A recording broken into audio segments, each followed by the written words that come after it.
la fin de l'année 1985, Paul Castellano, chef de l'une des familles mafieuses les plus puissantes du pays, est assassiné dans le centre de New York.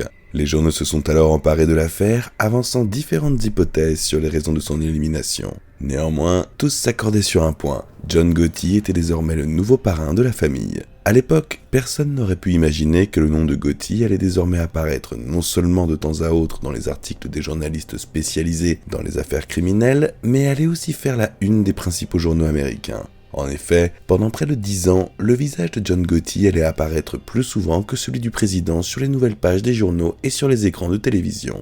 Grâce à lui, les journalistes se feront un nom, les chaînes de télévision verront leur audience grandir et les fonctionnaires qui tenteront de le faire condamner se feront une carrière. Si vous souhaitez découvrir l'histoire d'un gangster dont la popularité en Amérique rivalise avec celle d'Al Capone, voici John Gotti de l'autre côté de la loi. John Gotti est né le 27 octobre 1940 dans la famille de John et Fanny Gotti. Son père est loin d'être un père de famille modèle qui subvenait aux besoins de sa femme ainsi que ses 13 enfants. En effet, Gotti Senior ne savait pas garder un travail pendant longtemps et dépensait la majeure partie de son argent dans les jeux d'argent, ce qui poussait sa famille à vivre dans une extrême pauvreté. Or, comme chacun le sait, la pauvreté est rarement propice au bonheur familial. Ainsi, la maison des Gotti était le théâtre de cris et de disputes incessantes, tant entre les parents qu'entre les enfants. Il n'est donc pas surprenant que le petit John préférait passer la plupart de son temps non pas dans sa chambre, mais bien dans les rues bruyantes de son quartier où régnait la mafia. Tous ces hommes portant des costumes chers et au volant de grosses voitures menaient la vie dont le jeune Gotti ne pouvait que rêver. En somme, c'était pour lui le seul exemple de comment sortir de la pauvreté, qu'il détestait profondément depuis son enfance. Ainsi, à l'âge de 12 ans, John a commencé à travailler pour la mafia. Il faisait alors partie d'un petit groupe de garçons qui effectuaient des petites tâches pour les gangsters locaux. Il est évident qu'il ne s'agissait pas d'une implication totale dans des activités criminelles, mais plutôt d'un travail du genre « apporte, sers, va te faire foutre, ne dérange pas ». Les activités illégales de Gotti à cette époque n'avaient aucun lien direct avec la mafia, et il s'agissait pour l'essentiel de petits vols destinés à gagner quelques dollars. Par exemple, la première infraction commise par John remonte à 1954, lorsqu'il tenta sans succès de voler une bétonnière. Peu à peu, ce type de revenu a pris de l'ampleur, et à l'âge de 16 ans, lorsqu'il quitta définitivement l'école, John faisait déjà partie d'un gang local d'adolescents appelé les Fulton Request Boys, qui se livrait à des vols dans les magasins ainsi qu'aux vols de voitures. C'est là que Gotti se lia d'amitié avec plusieurs jeunes, avec qui il rejoindra plus tard la bande de Bergin, qui faisait partie de la famille mafieuse Gambino. Parmi les plus importants, on peut citer Angelo Ruggiero et Willie Johnson, surnommé Willie Boy. C'est avec ce dernier que Gotti commettra un passage à tabac, et ce, à la demande d'un mafieux local. Cela se révélera être l'un des facteurs de son passage, en 1957, du statut de gangster indépendant à celui de partenaire de la Cosa Nostra. Par la suite, entre 1957 et 1961, il est arrêté à 5 reprises pour des délits mineurs, mais il parvient à chaque fois à échapper à la justice et la loi ne le rattrape qu'en 1968. En effet, 2 ans auparavant, John s'était lancé dans le braquage de camions transportant des marchandises depuis l'aéroport. Cela car de nombreux employés de l'aéroport local vivaient dans le même quartier que le groupe de Gotti, dirigé par le capitaine Gambino Carmine Fatico. Et comme beaucoup d'entre eux n'étaient pas irréprochables et avaient souvent des dettes envers les mafieux locaux, soit après avoir perdu au jeu, soit après avoir emprunté de l'argent, les informations sur les camions transportant des marchandises de valeur n'étaient pas rares, ce qui rendait cette activité très lucrative. C'est au cours de l'un de ces coups que Gotti ainsi que ses complices furent arrêtés par les forces de l'ordre. L'un des employés les avait aidés à pénétrer dans la zone de fret de l'aéroport où ils ont rempli leur voiture de robes pour femmes. Malheureusement pour eux, ce jour-là, l'aéroport faisait l'objet d'un contrôle de routine par des agents du FBI qui ont vu de leurs propres yeux ce qui se passait et Gotti s'est alors retrouvé derrière les barreaux. John restera en prison jusqu'en 1972, avant de devenir, à sa sortie, l'homme de confiance de Carmine Fatico. Celui-ci, en raison de ses accusations, ne pouvait plus diriger ses affaires directement.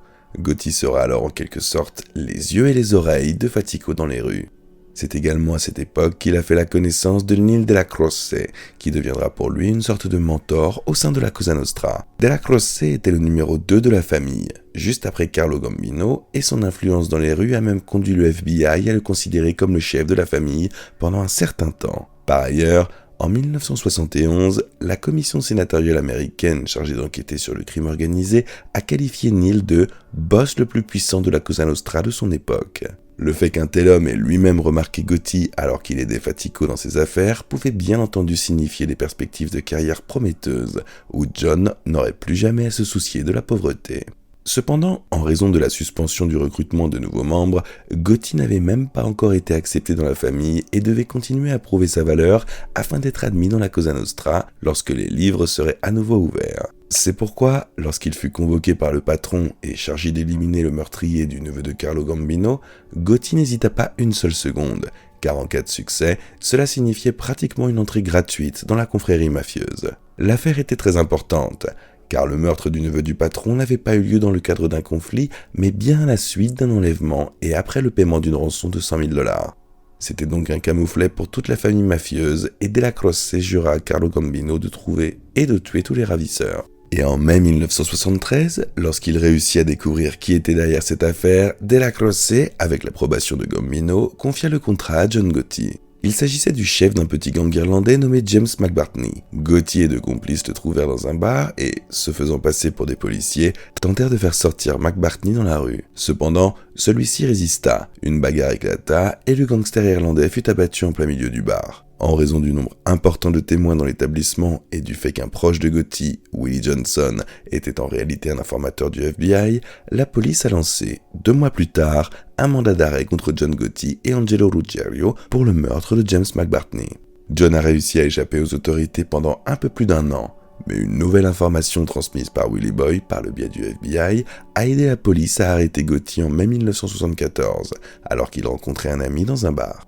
En remerciement pour le travail accompli, Carlo Gambino engagea pour Gotti et Ruggiero l'un des meilleurs avocats de New York, Roy Cohn, qui se battit pour eux pendant pas moins d'1 an devant les tribunaux et réussit à faire passer l'accusation de meurtre à homicide involontaire, ce qui signifiait que la peine de prison ne serait que de 2 ans, soit moins que celle infligée à John pour le vol de robes de femme quelques années plus tôt. Cependant, malgré cette peine relativement courte, Gotti, pendant son séjour en prison, manqua un événement qui allait entraîner des conséquences importantes sur sa vie. En effet, en 1976, Carlo Gambino est décédé et peu avant sa mort, il avait désigné Paul Castellano comme son successeur, ce qui a divisé la famille en 2 factions. L'une soutenait Paul, qui était devenu le nouveau parrain, tandis que la seconde était du côté de Della Croce, qui est resté le sous-chef. La première faction était composée de cols blancs, qui gagnaient principalement leur vie grâce à des crimes non violents, alors que la seconde était dominée par des cols bleus qui se chargeaient de la majeure partie du sale boulot de la famille. Les premiers gagnaient plus que les seconds et ne se salissaient pratiquement pas les mains. Castellano était la quintessence de cette approche, ce qui faisait grandir d'année en année le fossé entre les 2 factions. De plus, pour Gotti, l'arrivée au pouvoir de Paul signifiait la fin de ses espoirs de voir Della Croce devenir le boss lui-même, étant proche de celui-ci d'obtenir plus de pouvoir. Le seul avantage de la mort de Carlo Gambino pour Gotti était que Castellano avait réouvert le livre et qu'après sa sortie de prison en 1977, John a été officiellement accepté dans la famille. Pour le reste, pour un col bleu comme Gotti, dont le nouveau patron comprenait mal les méthodes pour gagner de l'argent, il n'y avait aucun avantage et il pouvait pratiquement oublier tout espoir de promotion rapide.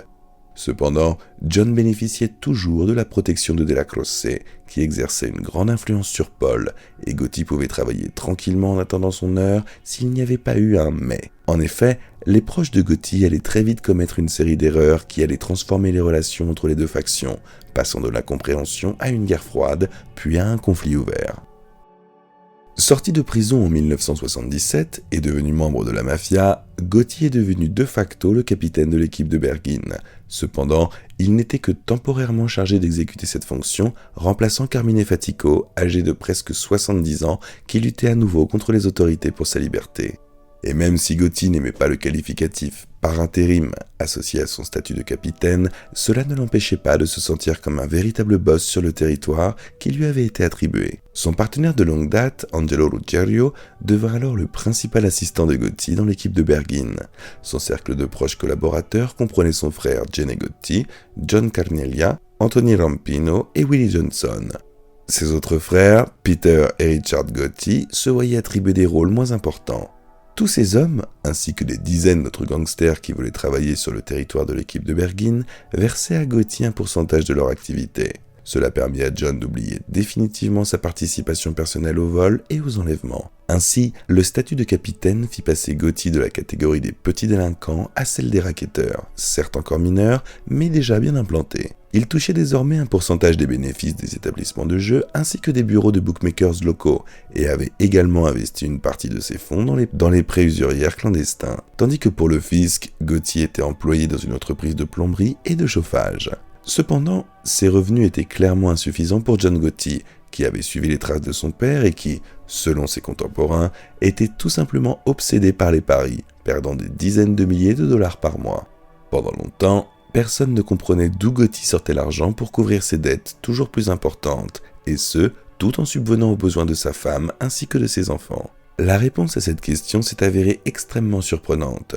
John, qui clamait haut et fort qu'il soutenait pleinement l'interdiction du trafic de drogue décrétée par Paul Castellano, n'empêchait en rien ses proches de se livrer à ce trafic, et prenait d'ailleurs volontiers une part des gains.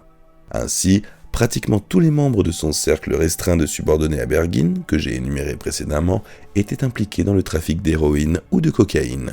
Ce n'était donc qu'une question de temps avant que John ait des problèmes avec la haute direction, compte tenu de l'interdiction officielle de ce type de revenus dans la famille. Les ennuis ont commencé en 1983, lorsque plusieurs personnes, dont Gene Gotti, John Carnelia et Angelo Ruggiero, ont été arrêtés pour trafic d'héroïne. La raison en était les enregistrements des conversations de Ruggiero, obtenus grâce à des écoutes téléphoniques, au cours desquelles il parlait presque ouvertement de ses activités liées à la drogue. Les personnes arrêtées étaient des membres clés de l'équipe de Gotti, qui bénéficiait du soutien total de Della Croce.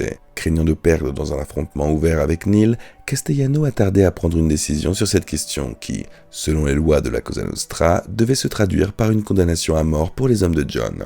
De plus, les coupables eux-mêmes niaient totalement leur implication dans le trafic d'héroïne, affirmant que les enregistrements ne contenaient que des conversations d'Angelo sur la manière de régler les finances de son frère, Salvatore, récemment décédé, et qui vendait effectivement de la drogue mais n'avait aucun lien avec la mafia, ce qui levait la question de la punition. Pendant un court laps de temps, cette explication a suffi à Castellano qui, sous la pression de Della Croce, a accepté de reporter sa décision jusqu'à ce que les enregistrements soient remis aux avocats de Ruggiero et que Paul puisse les écouter personnellement. En raison de pinaillage juridique, les enregistrements ne sont tombés entre les mains d'Angelo qu'en 1984, mais celui-ci a immédiatement trouvé une nouvelle raison pour ne pas les remettre, invoquant alors le fait que des bandes contenaient prétendument des conversations à caractère personnel, voire intime. Et Della Croce a réussi à nouveau à convaincre Paul de ne pas poser d'ultimatum sur cette question. De plus, au même moment, Castellano fut inculpé en vertu de la loi RICO, et il était plus important pour lui d'éviter la prison. Pour Gotti, les poursuites engagées par les autorités contre Paul lui facilitaient considérablement la vie. La stratégie qu'ils avaient mise en place pour gagner du temps afin de trouver un moyen de sauver Ruggiero et les autres de la peine de mort devenait leur bouée de sauvetage. Il suffisait que plusieurs événements se produisent. Tout d'abord, les autorités devaient mettre Castellano derrière les barreaux. Ensuite, Della Croce, qui avait déjà un pied dans la tombe en raison d'un cancer en phase terminale, devait survivre plus longtemps que Paul en liberté afin de continuer à convaincre le boss de ne pas prendre de mesures radicales dans l'affaire du trafic de drogue. Et dans cette situation, Gotti, qui commençait déjà à être considéré comme le successeur de Neil, avait pratiquement la voie libre pour devenir le chef de la famille, mais tout ne s'est pas déroulé comme prévu. À la fin de l'été 1985, les enregistrements des écoutes téléphoniques de Ruggiero ont été rendus publics lors d'une audience préliminaire de son procès, et comme une partie d'entre eux avait également été utilisée dans le dossier contre Castellano, les avocats de Paul ont obtenu la version complète des enregistrements, et la vérité a été révélée. La seule chose qui protégeait encore l'équipe de Bergin de la colère du chef de famille était le soutien de Della Croce,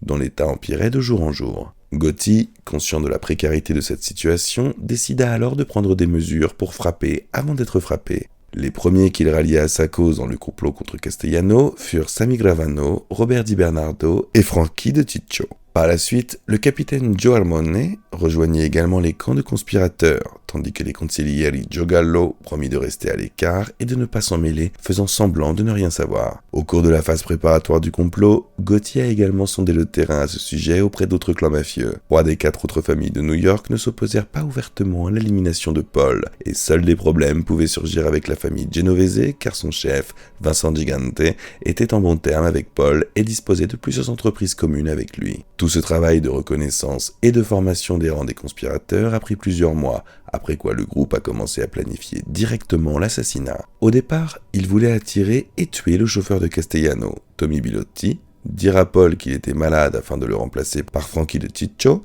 qui l'aurait éliminé. Mais ce plan a été rejeté par crainte que Paul ne monte pas dans la voiture de Frankie. D'autres idées ont également été rejetées pour diverses raisons, dont l'une consistait à tuer Castellano directement chez lui. Ce qui a accéléré les choses et a finalement permis au groupe de se décider sur le plan d'assassinat, c'est le décès de Neil Della Croce au début du mois de décembre 1985, et le fait que Castellano ait commencé, littéralement quelques jours plus tard, à prendre des mesures pour éliminer Gotti. Il prévoyait d'abord de dissoudre l'équipe de Bergin et de rétrograder John au rang de simple soldat, puis, quelques temps plus tard, de trouver un prétexte pour l'éliminer. Dans ces conditions, l'attentat devait être commis dans les plus brefs délais et, heureusement pour les conspirateurs, Paul leur a lui-même indiqué où et quand il pourrait être tué. Le 16 décembre 1985, Castellano convoqua Frankie de Ciccio à une réunion au restaurant Sparks, situé dans un endroit très animé du centre de Manhattan. Il connaissait ainsi l'heure et le lieu exact où se trouverait le boss condamné, et il ne leur resterait plus qu'à bien planifier la suite des opérations. Au total, l'équipe chargée de l'assassinat comptait 11 hommes. 4 d'entre eux se trouvaient directement à l'endroit où Paul devait se rendre et devaient appuyer sur la gâchette en premier, tandis que les autres étaient disposés de manière à ce qu'en cas d'échec des premiers, Castellano se retrouve encerclé et, en reculant dans n'importe quelle direction, tombe inévitablement sur l'un des tueurs. En pratique, aucune aide n'a été nécessaire. Dès que Paul est arrivé au restaurant et est sorti de sa voiture, les 4 tireurs ont instantanément fait leur travail, le tuant lui ainsi que son chauffeur Tommy Bilotti, et ont pris la fuite avant que quiconque ait pu comprendre ce qui se passait. Une fois Castellano éliminé, Gotti n'avait plus à s'inquiéter pour le trafic d'héroïne de Ruggiero, et il ne lui restait plus qu'à prendre la place vacante de boss. Pour ce faire, il a d'abord demandé au consigliere Joe Gallo de convoquer une réunion de tous les capitaines de la famille Gambino, au cours de laquelle il a été clairement fait comprendre à tous que l'enquête sur le meurtre de Paul avait déjà commencé et qu'il y aurait bientôt une autre réunion où chacun des participants pourrait proposer sa candidature au poste de nouveau boss. La deuxième étape de John, qui a suivi immédiatement après la réunion, a été de demander à Joe Harmon d'informer en privé chaque capitaine que Gotti avait l'intention de prendre la place de boss et que si quelqu'un décidait de s'y opposer, la famille risquait de s'engager dans une longue et sanglante guerre. Mais personne n'osa le défier et, lors de la réunion suivante, qui eut lieu littéralement quelques jours après la première, Gotti fut élu à l'unanimité nouveau patron. Frankie de Ciccio devint son adjoint et Joe Gallo resta consigliere. Ainsi, en l'espace de quelques semaines, Gotti s'était débarrassé des problèmes qui le poursuivaient depuis plusieurs années, tout en se hissant au sommet de la hiérarchie mafieuse. Cependant, il ne pourra pas profiter longtemps du fruit de son travail. Au sein de la Cosa Nostra, un nouvel ennemi préparait déjà un coup contre lui, et à l'extérieur, le principal adversaire de John Gotti, appelé la Loi, mobilisait ses forces. Le meurtre de Paul Castellano a non seulement permis à Gotti de régler ses problèmes et de devenir l'un des chefs de la famille Gambino, mais il a également marqué le début d'une période où il a attiré l'attention de la plupart des médias new-yorkais. L'incident Sparks, comme l'ont appelé les journaux, était alors, comme on dirait aujourd'hui, sur la vague de la hype, et a entraîné John Gotti dans son sillage. Avant même l'assassinat de Castellano, le nouveau parrain de la mafia avait déjà des problèmes avec la justice. Le procureur Gian Giacolone avait monté un dossier contre lui en vertu de la loi Rico, et John était également accusé d'avoir agressé l'homme. Le hasard voulut que son procès commence au début de l'année 1986, après l'incident qui avait fait grand bruit et attiré des dizaines de journalistes désireux de voir le nouveau boss. Et le chef mafieux n'a pas déçu. Dès sa première apparition publique dans la salle d'audience en janvier 1986, Gotti a littéralement captivé l'attention de la presse. Les journalistes étaient habitués aux gangsters qui, se cachant derrière leurs mains, cherchaient à fuir l'attention. Mais ce jour-là, ils ont vu un homme élégant qui semblait tout droit sorti d'un film de gangsters et qui répondait avec plaisir à leurs questions, tel un politicien chevronné. Ce jour-là, Gotti a fait sa première impression sur les médias, qui l'ont tellement apprécié qu'à chaque nouvelle audience, de plus en plus de journalistes se sont présentés au tribunal. Et John, plongé dans cette gloire, ne faisait qu'attiser l'intérêt pour lui à chaque fois avec ses déclarations provocantes et son comportement choquant. Comme il le dira plus tard, c'est mon public, qu'il regarde. Mais il avait aussi un autre public, qui le surveillait de beaucoup plus près et qui se moquait bien de ses beaux discours, car il voulait comprendre, à travers ses actions, ce qu'il pouvait attendre du nouveau patron, et Gotti en était parfaitement conscient. John décida de commencer son règne en mettant fin à une longue division familiale qui avait commencé en 1976, après la mort de Carlo Gambino. Tout d'abord, en janvier et février 1986, Gotti a invité tour à tour tous les capitaines afin de leur expliquer personnellement qu'ils formaient désormais une seule et même famille, et qu'il ne devait plus y avoir de tensions et de conflits au sein de celle-ci. Puis, jusqu'au mois de mai, il a commencé à fréquenter leurs clubs sociaux afin de faire connaissance avec les équipes locales. À première vue, cela porte à ses fruits. L'incompréhension des membres quant à l'avenir de la famille, qui s'était installée après la mort de Castellano, commença à se dissiper, et il semblait que la famille était vraiment proche de l'unité. Cependant, cette impression était fausse, et ne fit que détourner l'attention de Gotti, qui ne remarqua pas le complot qui se tramait juste sous son nez. Après la fusillade près du Sparks, personne n'a directement accusé John, mais la plupart savaient qu'il était derrière tout ça. À une autre époque, le meurtre de Castellano aurait certainement donné lieu à une enquête approfondie de la commission. Mais à ce moment-là, les patrons étaient occupés à lutter contre les autorités qui, sous la houlette du procureur Rudolph Giuliani, voulaient mettre hors d'état de nuire les chefs des 5 familles de New York en les inculpant, dès le début de l'année 1985, en vertu de la loi RICO. Le seul membre de la commission qui n'a pas été impliqué dans ce procès était Vincent Gigante, le chef de la famille Genovese qui se faisait passer pour fou et qui était de plus en plus en bons termes avec le défunt Castellano. C'est d'ailleurs lui qui fut à l'origine du complot contre Gotti, espérant ainsi faire d'une pierre deux coups, venger son ami décédé et placer à la tête de la famille Gambino des personnes qui écouteraient ses demandes. Gigante a rallié à sa cause le capitaine de la famille Gambino, James Failla. Pour cela, il lui a promis son soutien si, après l'assassinat de Gotti, il se présentait au poste de chef de la famille et nommait comme adjoint un autre complice du complot, Daniele Marino. Gigante s'est chargé de tout le sale boulot. Une autre personne qui s'est rangée du côté du chef de la famille Genovese était un membre haut placé de la famille mafieuse Lucchese, Anthony Casso. C'est lui qui était responsable du plan visant à faire exploser Gotti et De Ciccio, alors qu'ils quittaient leur réunion avec la Faya dans son club social. Cependant, pour une raison quelconque, John ne s'est pas présenté au rendez-vous et la bombe n'a touché que son subordonné. De Ciccio est mort pendant son transport à l'hôpital, tandis que Gotti était complètement désorienté, ne comprenant pas qui voulait sa mort. Mais ce n'était pas le seul problème auquel le parrain de la mafia devait faire face à ce moment. Il était en effet toujours accusé de 2 crimes et son procès battait son plein. La première affaire, dont Gotti s'est débarrassé assez facilement, concernait une agression commise avant le meurtre de Castellano. John et un autre gangster s'étaient disputés dans la rue avec un type et l'avaient légèrement frappé. Ce dernier a immédiatement appelé la police et Gotti et son complice ont été arrêtés sur les lieux du crime. Au départ, cet homme avait l'intention de témoigner, mais le tollé suscité par la fusillade près du restaurant Sparks, ainsi que les articles qualifiant Gotti de nouveau chef de la famille Gambino, l'ont fait réfléchir à 2 fois. La disparition inattendue des freins de son camion et les hommes qui le suivaient constamment ont définitivement changé la vie du jeune homme, qui n'a finalement pas reconnu Gotti comme son agresseur au tribunal, ce qui a permis à John d'être innocenté. Les journaux, parus le lendemain avec le titre sarcastique « J'ai oublié », ont de nouveau fait grand bruit autour du chef de la famille Gambino. La deuxième accusation, bien que plus grave que l'agression, aurait pu coûter à John sa liberté pour le reste de sa vie.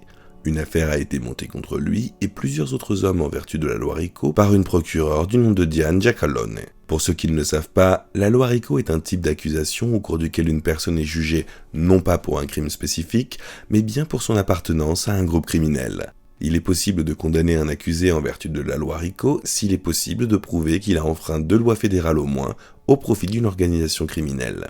Que cette personne soit le patron qui a donné l'ordre ou l'exécutant qui l'a exécuté n'a pas vraiment d'importance.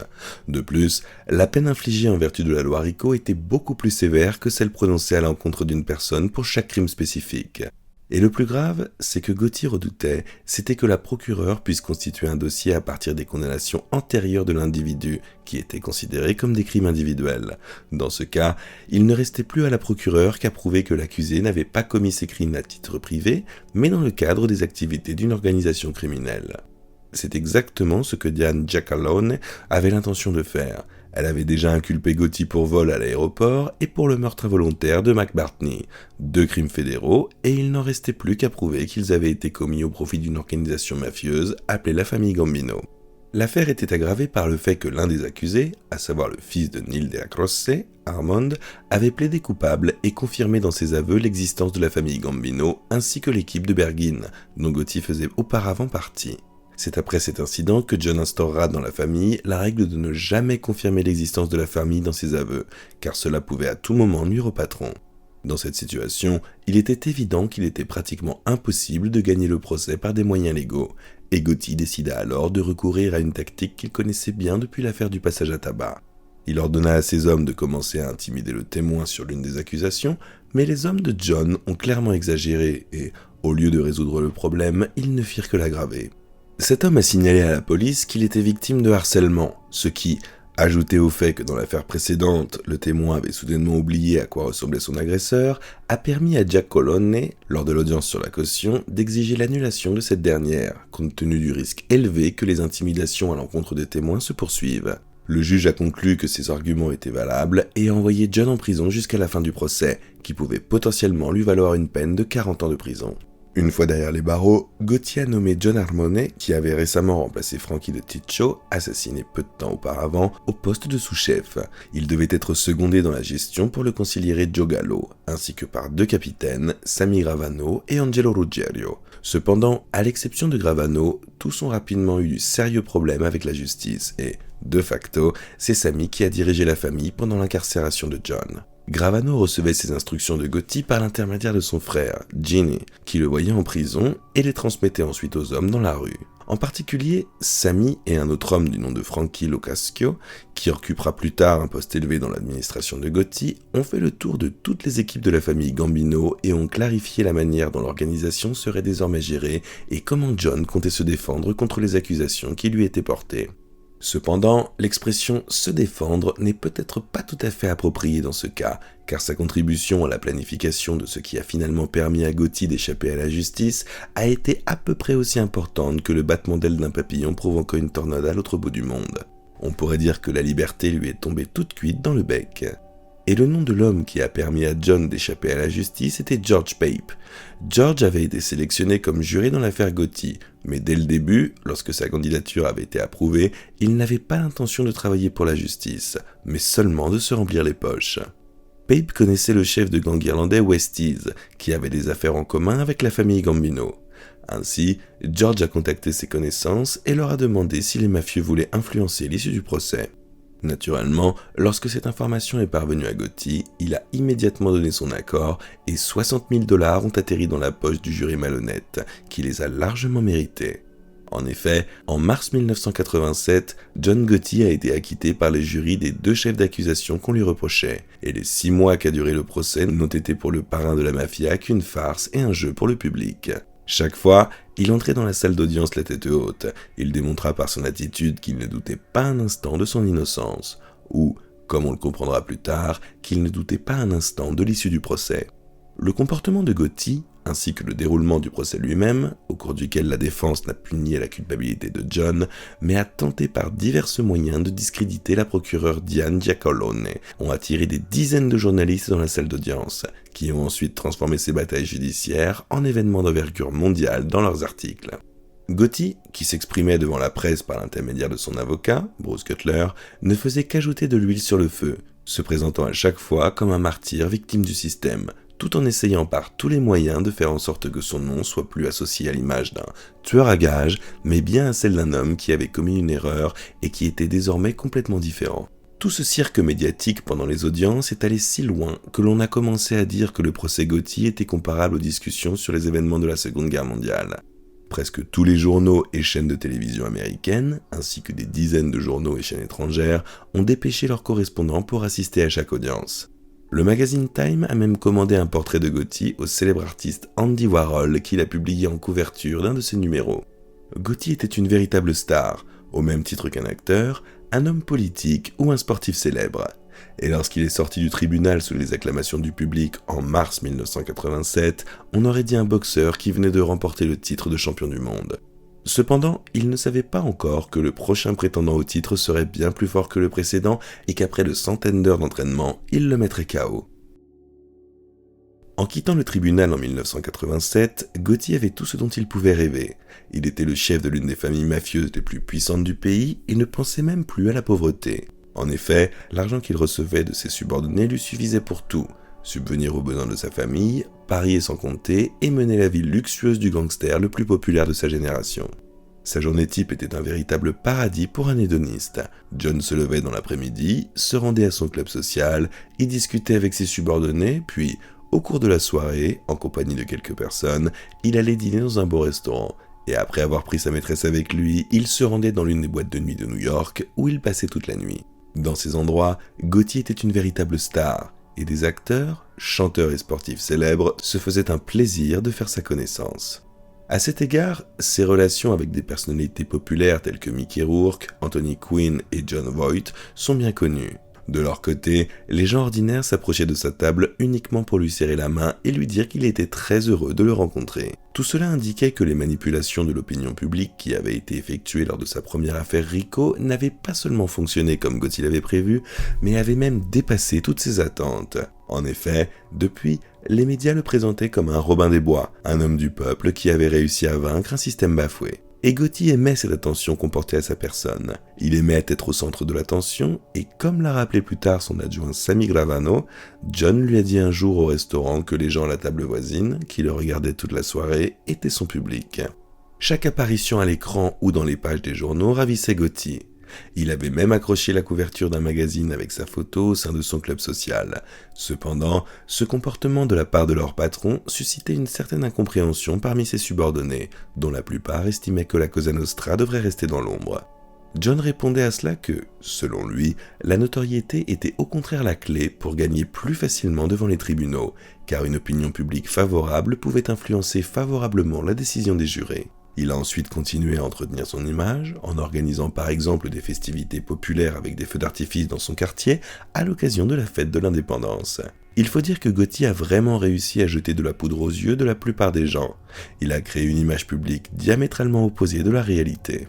Dans les journaux, John était un opposant à la drogue, un citoyen éduqué et intelligent, avec une attitude active qui, bien qu'impliqué dans certaines activités illégales, compensait cela par d'autres actions bienfaisantes. Mais en réalité, Gotti était un trafiquant de drogue et un tueur brutal, qui avait le sang de nombreuses personnes sur les mains. Et cette véritable personnalité de John, que la plupart des gens ne remarquaient pas, était tout de même perçue par une petite partie de la population. Certains voulaient le mettre en prison, et les plus fervents défenseurs de la justice universelle voulaient le tuer. John était sans aucun doute populaire et, comme il sied à une star, il attirait des inconnus. Certains s'approchaient de lui pour lui serrer la main, d'autres étaient des psychopathes qui voulaient le tuer. Tout comme les chanteurs célèbres ont des fans dérangés qui le suivaient partout, Gotti avait ses propres fanatiques qui étaient obsédés par lui. Le premier fanatique fut un homme du nom de Jeffrey Ciccione. 1 mois et demi après la victoire de John au tribunal, Ciccione guetta Gotti près d'un club social à Berghin et tenta de l'abattre. Cependant, John réussit à échapper aux balles en se réfugiant à l'intérieur d'un bâtiment et le tireur fut arrêté par d'autres mafieux.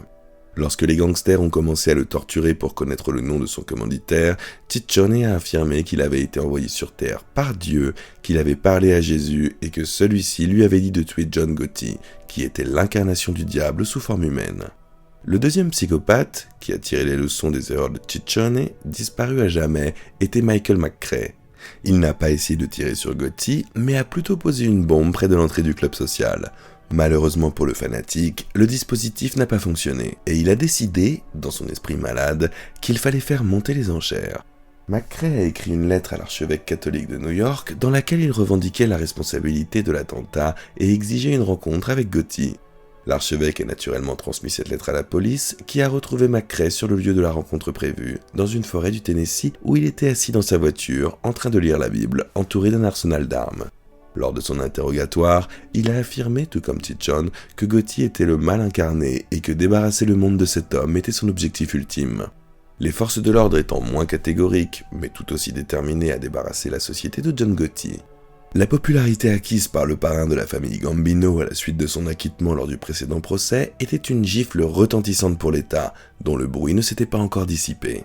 De plus, le statut de star de John garantissait pratiquement une carrière brillante à celui qui parviendrait à le faire condamner. C'est pourquoi la poursuite judiciaire de Gotti n'était plus simplement une affaire du gangster parmi d'autres, mais une vendetta personnelle des autorités contre un bandit qui avait décidé de se placer au-dessus de l'État. Les forces de l'ordre, tels des coureurs, se sont affrontés pour savoir qui franchirait le premier la ligne d'arrivée en mettant le parrain de la mafia derrière les barreaux. Le FBI, la police, une unité spéciale de lutte contre le crime organisé et 2 procureurs du district de New York voulaient tous mettre Gotti derrière les barreaux. La seule chose sur laquelle ils ne se sont pas mis d'accord, c'est le format de leur course. Certains voyaient l'enquête comme un sprint, où il fallait ramener John sur le banc des accusés le plus rapidement possible. D'autres, en revanche, avaient l'intention de courir un marathon, afin d'accumuler suffisamment de preuves à la fin de la course pour que Gotti ne puisse plus s'en sortir. Cela rappelait en quelque sorte la fable de la course entre le lièvre et la tortue, et, Comme dans la fable, dans la vie, le lièvre sera puni pour son arrogance, et la tortue arrivera la première à la ligne d'arrivée. Dans notre cas, le lièvre est le chef d'une unité spéciale chargée de la lutte contre le crime organisé, Ronald Goldstock.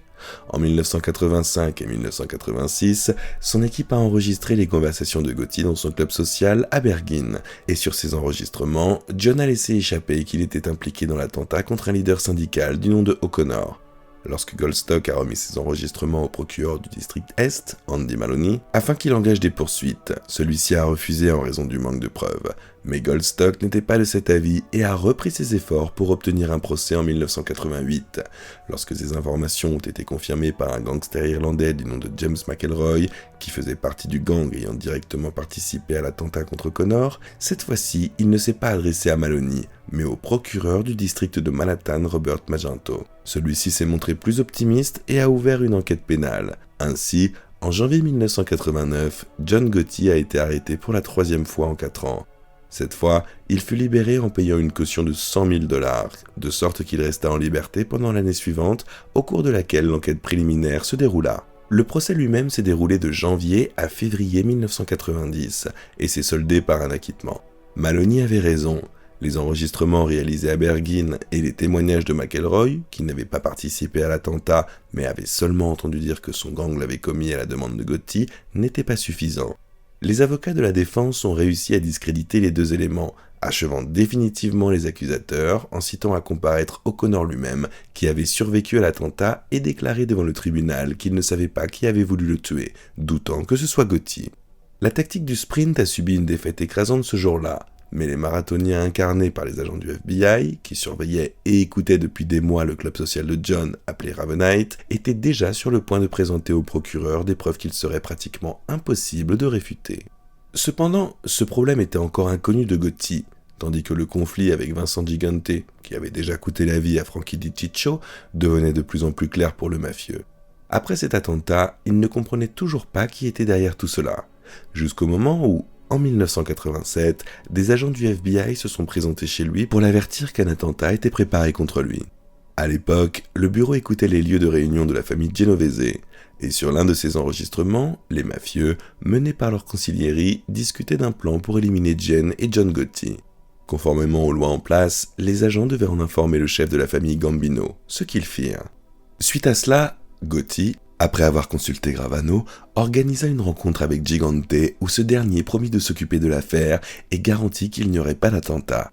John, qui ne pouvait pas déclencher une guerre sur la base de propos des agents du FBI, fut contraint de se contenter des promesses que Gigante n'avait définitivement pas l'intention de tenir. Le chef de la famille Genovese n'a rien fait pendant plusieurs années, avant, après un certain temps, de tuer 2 hommes proches de Gotti, Eddie Lino et Bobby Borriello. Gigante, qui n'avait pas réussi à éliminer John directement, voulait maintenant affaiblir Gotti en assassinant ses proches, puis s'en prendre au boss de la famille Gambino lui-même. Les 2 tentatives d'assassinat ont été menées de telle manière que rien ne pouvait mener à Gigante. S'il avait poursuivi sa tactique, il est fort probable que John aurait perdu cette guerre. Cependant, Gigante a été devancé, et ce n'est pas lui qui a vaincu Gotti, mais bien les autorités, qui cette fois-ci s'étaient très bien préparées au combat.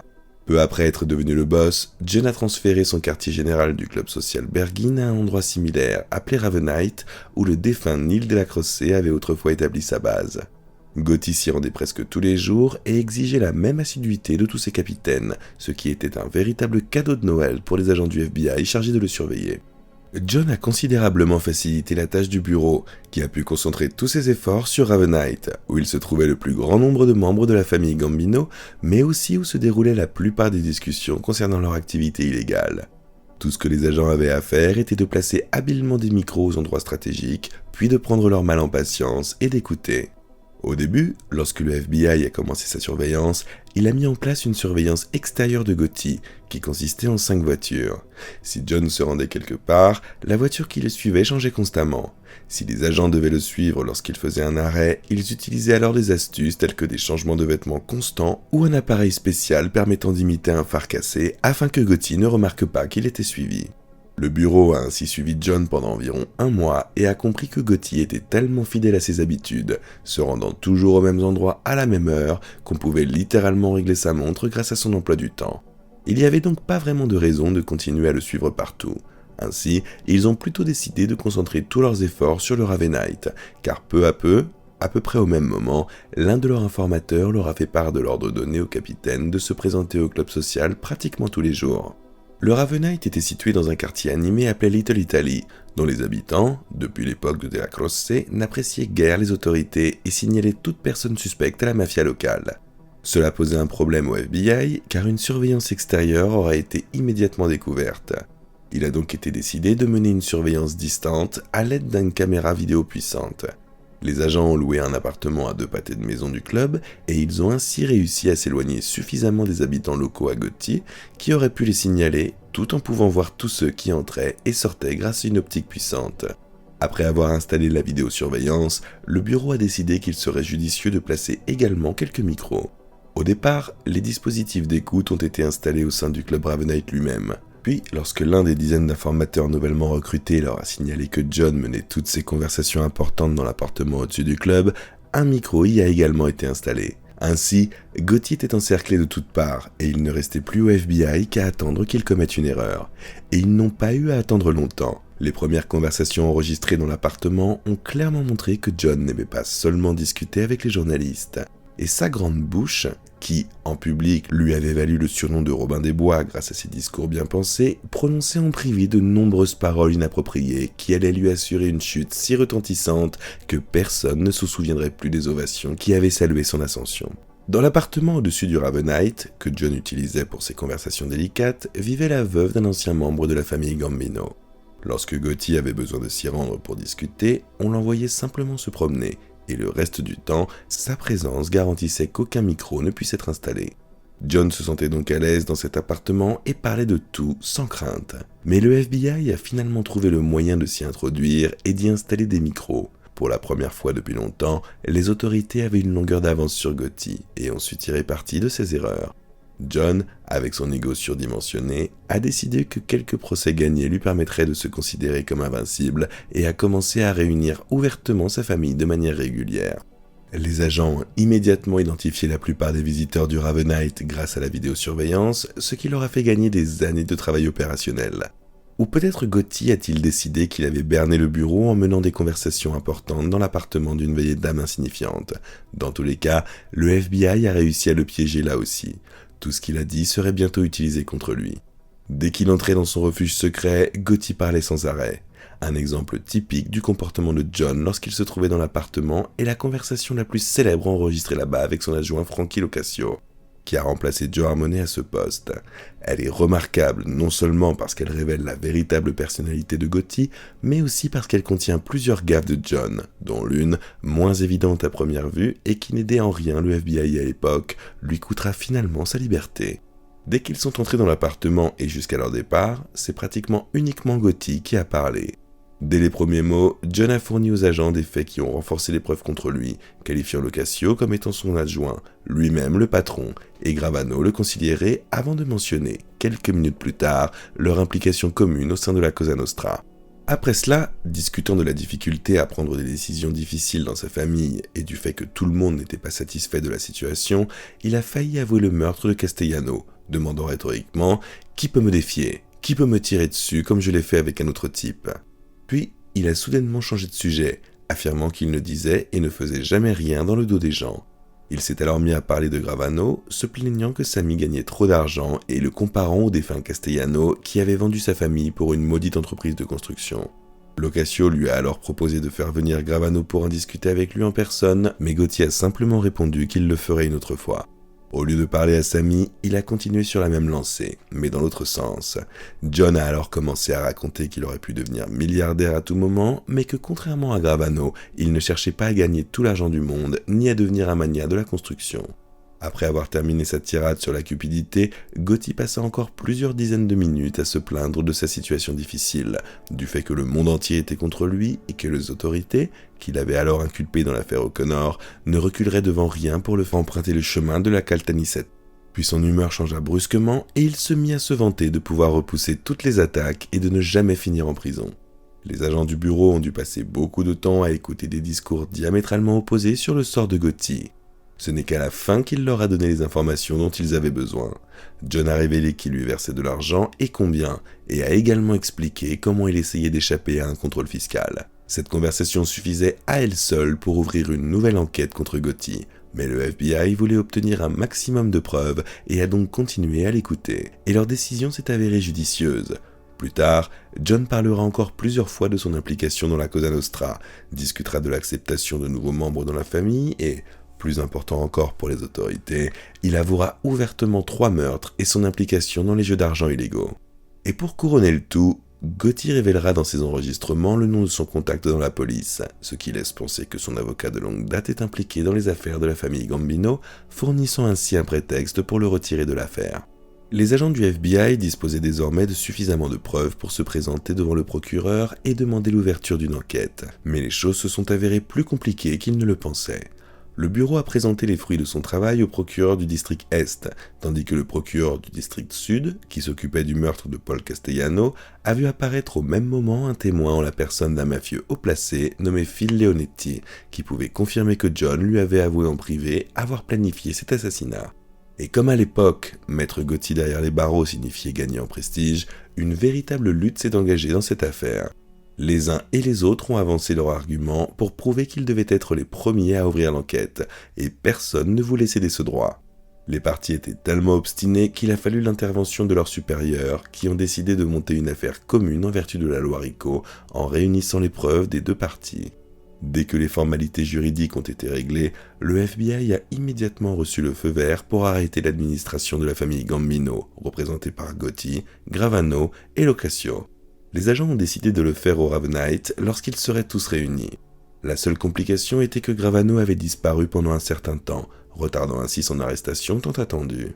Il était prévu que Sammy, sur l'ordre de Gotti, se mette au vert, mais les plans ont changé. Il est retourné à New York et, le 10 décembre 1990, il s'est rendu à une réunion à Ravenite où, avec Gotti et Locascio, il a été immédiatement arrêté par des agents du FBI. Ils ont été inculpés et envoyés en prison, où le trio resta jusqu'à l'audience fatale pour John. Le 21 décembre 1990, les enregistrements des conversations de Gotti dans l'appartement au-dessus du Ravenite furent diffusés dans la salle d'audience, où, parmi les autres preuves, ses accusations contre Gravano furent entendues. Outre les plaintes concernant la cupidité, dont j'ai parlé plus haut, il y avait également des accusations selon lesquelles Sammy aurait littéralement forcé Gotti à donner l'ordre d'éliminer certaines personnes, ce qui fut la goutte d'eau qui fit déborder le vase et poussa Gravano à trahir le patron et à devenir témoin à charge. J'ai raconté plus en détail ce qui a poussé Sammy à changer de camp dans une vidéo sur lui, que vous pouvez également trouver sur ma chaîne. En bref, Gravano, après avoir entendu ces enregistrements, comprit que Gotti pouvait les utiliser pour faire porter toute la responsabilité sur lui, et Gotti, qui était considéré par le grand public comme une sorte de Robin des Bois, pouvait très bien échapper à la justice en faisant passer Sammy pour un psychopathe sanguinaire et incontrôlable, et en lui faisant porter la responsabilité de tous les meurtres. Cette idée, qui avait germé dans l'esprit de Gravano lors de l'audience de mise en liberté sous caution, mûrit dans sa tête pendant un petit peu moins d'1 an et porta ses fruits le 24 octobre 1991. À cette date, il avait clairement décidé qu'il n'allait pas purger une peine parce que son patron avait trop parlé, et il proposa lui-même ses services au FBI en tant que témoin. Pour Gotti, cela signifiait que la seule façon de gagner le procès était de manipuler à nouveau l'opinion publique, et cette fois-ci, le cirque médiatique fut organisé avec une ampleur particulière, où même les bienfaiteurs les plus insignifiants firent immédiatement la une des journaux. Comme toujours, les personnes s'exprimant au nom de John ont tenu des discours sur l'injustice des poursuites et sur le fait que l'État s'acharnait sur John Gotti sans raison apparente. Et toute bonne action de Gotti était immédiatement relayée et transmise aux journalistes. On a volé le chien d'un enfant mourant, John l'a appris et a ordonné qu'on lui en offre un nouveau. L'histoire est immédiatement publiée dans la presse. Une urne très précieuse pour les services religieux a été volée dans une église, les hommes de Gotti trouvent immédiatement des contacts à la télévision et l'information est diffusée à l'antenne que John a déjà demandé à ses hommes de se lancer à sa recherche. De même, afin de créer une image positive lors des audiences, des célébrités avec lesquelles il était en relation furent invitées à soutenir Gotti. Parmi les fans célèbres, on trouvait le boxeur poids lourd Reynaldo Snipes, le leader du mouvement pour les droits civiques Roy Innis, le chanteur Jay Black et les acteurs John Amos, Al Lewis, Mickey Rourke et Anthony Quinn. Et autour du tribunal, outre les dizaines de journalistes venus des 4 coins du globe, se trouvaient des centaines de gens ordinaires qui brandissaient des pancartes et criaient des encouragements pour John Gotti. Cependant, ni ses actions, ni le fait que le principal témoin, Gravano, ait été couvert d'insultes à chaque coin de rue, dans le but de le faire passer pour un homosexuel toxicomane avec une tendance incontrôlable pour la violence, n'ont aidé. Dès que Sammy a commencé à témoigner, il est devenu évident que Gotti ne pourrait plus échapper à la prison. Gravano a révélé toutes les activités illégales de John, tous les meurtres qu'il avait commandités et comment il était arrivé au pouvoir en éliminant Paul Castellano. Ces témoignages, ainsi que les enregistrements obtenus au Ravenite, ont suffi à l'accusation pour en convaincre le jury de le déclarer coupable de tous les chefs d'accusation. Mais même lorsqu'il semblait que John avait perdu, qu'il ne reverrait plus jamais la liberté après avoir été condamné à la prison à vie, Gotti avait encore une fois fait un coup d'éclat que personne n'avait jamais fait avant lui et que personne n'a jamais fait depuis. Une foule d'environ 1 millier de personnes s'est rassemblée devant le tribunal pour l'audience finale. La plupart d'entre elles venaient du quartier où Gotti menait ses affaires et étaient arrivées grâce à des bus affrétés pour l'occasion. Dès que la nouvelle de sa condamnation à perpétuité a été annoncée, la foule, incitée par plusieurs personnes équipées de mégaphones, a commencé à scander « Libérez John Gotti », puis s'est mise à renverser les voitures de police, ce qui a finalement dégénéré en affrontement avec les forces de l'ordre et en une sorte d'émeute locale. Même lorsque la situation était déjà irrémédiable, Gotti a continué à jouer la comédie. Cette émeute, présentée comme spontanée, a été le dernier feu de paille de John Gotti. Elle reflétait parfaitement sa personnalité et toute son histoire, qui peut en réalité se résumer en une seule phrase. Il était prêt à tout détruire autour de lui pour être au centre de l'attention.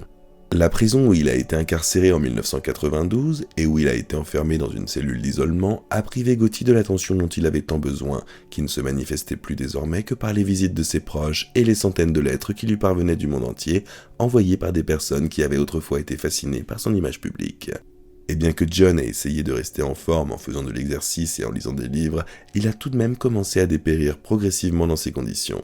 En 1998, on lui diagnostiqua un cancer de la gorge qui, à la fin de sa vie, l'empêcha de parler, ce qui était très symbolique car c'était précisément son amour des conversations qui l'avait d'abord propulsé au sommet, puis l'avait fait tomber. John Gotti mourut dans un hôpital pénitentiaire en juin 2002. Telle est l'histoire de John Gotti, une histoire qui illustre parfaitement ce qui peut arriver lorsqu'un gangster décide de briller sous les feux de la scène.